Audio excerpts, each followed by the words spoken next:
Iya. Halo, selamat siang Pak Ami. Iya. Selamat siang. Iya Pak Ami. Saya perkenalkan, nama saya Dimas dari Bang Pak. Ada apa Mas? Boleh minta waktunya 2 menit sebentar aja Pak. Saya ada kabar gembira buat Pak Ami. 2 menit ya? Iya, monggo. Begini Pak, ceritanya saya ingin menawarkan ada produk kami terbaru, Red Card Platinum kami untuk Bapak. Kebetulan Bapak yang terpilih jadi calon nasabah kami. Cashback, melakukan pencairan dana tunai 30 juta 2 hari Pak pencairannya. Gimana Pak? Bapak tertarik? Apalagi ini belum ada bebasan annual fee tahunannya Pak. Baik. Sebelumnya saya boleh tanya dulu ya? Boleh Pak? Gak masalah ya? Baik. Mas Dimas Muslim?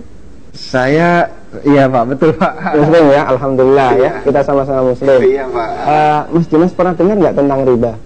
Iya, pernah dengar. Pernah dengar ya? Iya. Pernah kebayang bahaya riba nggak? Bahaya riba, iya tahu Pak. Mungkin pernah dengar hadisnya atau ayat Qur'annya? Pak, Pernah. tapi Pak, bagaimana? Masih tertarik Pak dengan kartu kredit platinum kami Pak? Nanti kita lanjutkan. Saya boleh cerita dulu? Ya, boleh. Jadi gini Mas Dimas, coba Mas Dimas bayangkan kalau ada orang yang berzina sama ibunya, kira-kira respon masyarakat gimana? Semua orang sepakat jelek ya? Gimana? Maksudnya gimana Pak? Kalau misalnya ada orang yang berzina sama ibunya, semua orang akan menganggap dia melakukan perbuatan yang maksiat. Ya bejat itu Pak. Oh, bejat sekali ya? Bejat Pak. Baik, kita sama-sama sepakat untuk itu. Iya. Begini, Nabi SAW menyebut bahwasanya riba itu ada 73 pintu. Pintu yang paling ringan, kata Nabi SAW, dosa riba itu seperti berzina sama ibunya Mas.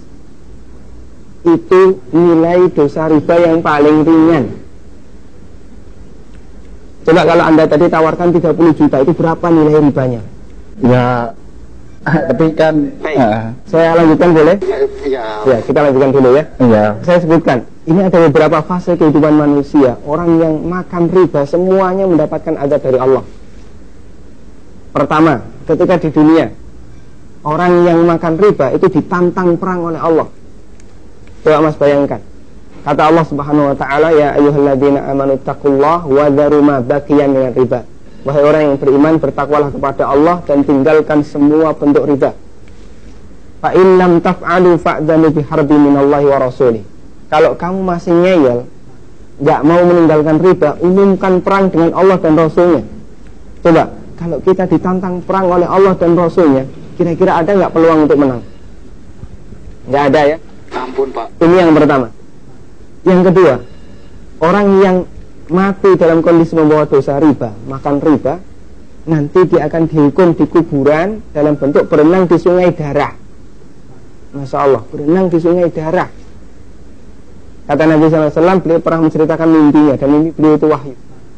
Nabi SAW pernah melihat ada orang yang berenang di sungai darah, kemudian di tepi sungai ada orang yang membawa batu.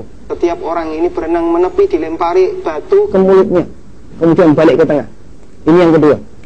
Di alam kubur dia mendapatkan adab berupa berenang di sungai darah. Yang ketiga, Masih ada yang ketiga Pak? ya, siap mendengar, masih sanggup mendengarkan? Iya Pak. Iya, baik, saya lanjutkan ya.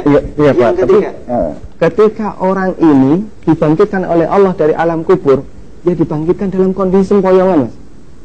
Allah Subhanahu wa taala bercerita, alladzina ya'kuluna riba la yaqumuna illa kama yaqumul ladzi yatakhabbathu syaitan minal mas. Orang yang makan riba, mereka akan dibangkitkan pada hari kiamat dalam kondisi sempoyongan seperti orang yang kerasukan. Iya Pak. Artinya yang lain berjalan normal, dia sendiri sempoyongan, menyakitkan. Kemudian yang keempat, tadi sebelum hisab ya, ketika dia dibangkitkan sebelum hisab dia sudah disiksa. Yang keempat, setelah dihisab, orang yang makan riba itu kan makan harta haram ya. Iya Pak. Makan harta haram, Pak. kita sepakat itu. Kalau kemudian daging kita tumbuh dari sesuatu yang haram, berhak nggak dapat surga? Enggak Pak. Layak nggak dapat surga? Enggak Pak. Sementara tempat di akhirat cuma ada 2 pilihan. Kalau nggak surga, Neraka Pak. maka kata Nabi SAW, kullu lahmin nabata bin suhtin, setiap daging yang tumbuh dari sesuatu yang haram, kata beliau, annar aulabi. Iya Pak. Neraka lebih layak baginya.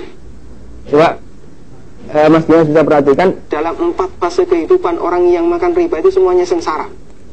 Ketika masih hidup di dunia, dia ditantang perang oleh Allah, Ketika mati dia berenang di sungai darah. Iya, Pak. Ketika dibangkitkan dalam kondisi sempoyongan, setelah hisab dia ditempatkan di neraka. Iya, Pak. Masya Allah. Masih ada tawaran yang lain? Ampun, Pak. Masih dilanjutkan? Ampun, Pak. Mas Dimas bisa renungkan Iya, Pak.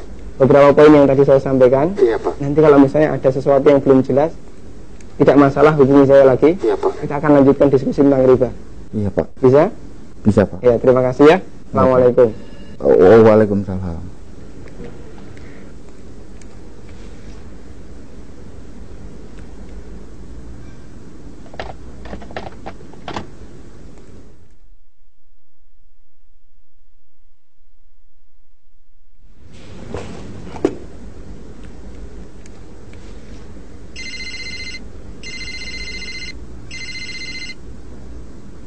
Ya.